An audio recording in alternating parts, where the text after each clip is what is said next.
سیام سے ایک دن قبل اور عید کے دن ہم ایک جیسے ہوتے ہیں. جہاں ہم رمضان سے ایک دن پہلے کھڑے تھے، عید کے دن بھی ہم وہیں کھڑے ہوتے ہیں. تو پھر ایک مہینہ اتنی طویل محنت کی اور مشقت اٹھائی، بھوک اور پیاس کاٹی، تو پھر کیا فائدہ ہوا؟ آپ ایک ڈاکٹر کے پاس جاتے ہیں اور اس سے دوائی لیتے ہیں اور مہینہ بعد اس کو استعمال کرتے ہیں، اور مہینے کے بعد آپ ٹیسٹ کرواتے ہیں تو جہاں تھی بیماری وہاں کی وہاں رہی. تو پھر دو باتیں ہیں، یا تو ڈاکٹر نے دوا ٹھیک نہیں دی، یا پھر آپ نے دوائی کے ساتھ پرہیز نہیں کیا اور جہاں تھے وہیں کے وہیں کھڑے رہ گئے. تو ڈاکٹر کے پاس دوبارہ جائیں گے تو وہ کہے گا جناب اس بیماری سے نجات تو ایک مہینے کے کورس سے ہو جاتا تھا، تو آپ کو آرام کیوں نہیں آیا؟ آپ نے پرہیز نہیں کیا. تو آپ اس کو کہیں کہ جناب ہم دوبارہ مجھے ایک کورس اور کروا دیں، لیکن پرہیز میں نے پھر بھی نہیں کرنا. تو ڈاکٹر کہے گا کہ نہیں جناب چھٹی کرو. اگر دوائی لینی ہے تو اس کے ساتھ جو احتیاطی تدابیر میں بتاؤں گا ان کو اختیار کرنا ہوگا.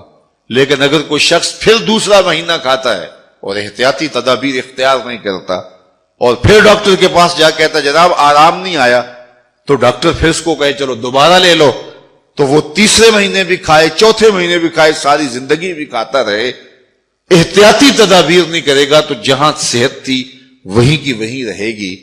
ماہ سیام آیا، پورا مہینہ دوائی لی، اور عید کے دن جب ٹیسٹ کروایا تو جہاں تھے وہیں کھڑے تھے. یا تو پھر دوائی ٹھیک نہیں ہے، میرے رب کی دوائی کس طرح ٹھیک نہیں ہو سکتی؟ جب اس نے کہا ہے لعلکم تتقون، تم روزے رکھو میں ضمانت دیتا ہوں تمہیں تقوی ملے گا، تو پھر تقوی نہیں ملا ہے تو پھر ہم نے روزے کی احتیاطی تدابیر کو اختیار نہیں کیا ہے، اور اتنی طویل مسافت کاٹی ہے، مشقت کاٹی ہے، بھوک کاٹی ہے، پیاس کاٹی ہے.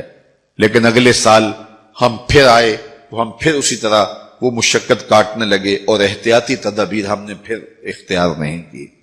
تو صاحبو یہ ماہ سیام زندگی میں ایک بار پھر آیا ہے، اس کو احتیاطی تدابیر کے ساتھ گزارو.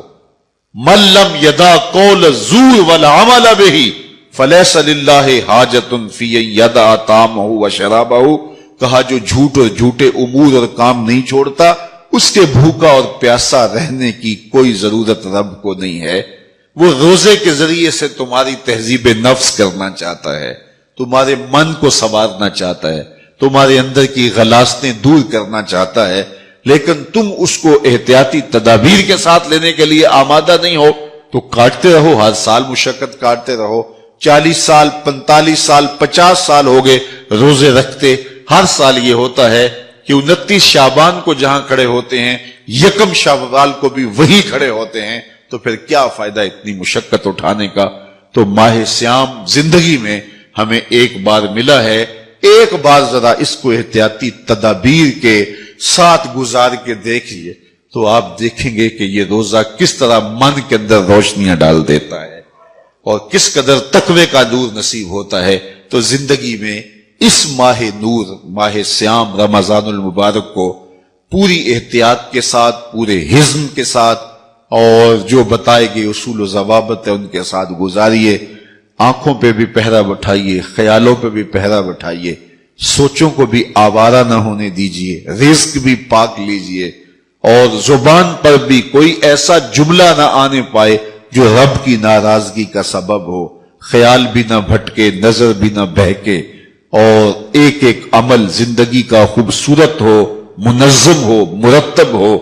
اور ادھر 30 روزوں کی بھوک ہو، اور پھر نتیجہ کیا ہوگا؟ میرے رب نے وعدہ دیا ہے لعلکم تتقون، تمہیں تقوی کا نور نصیب ہو جائے گا.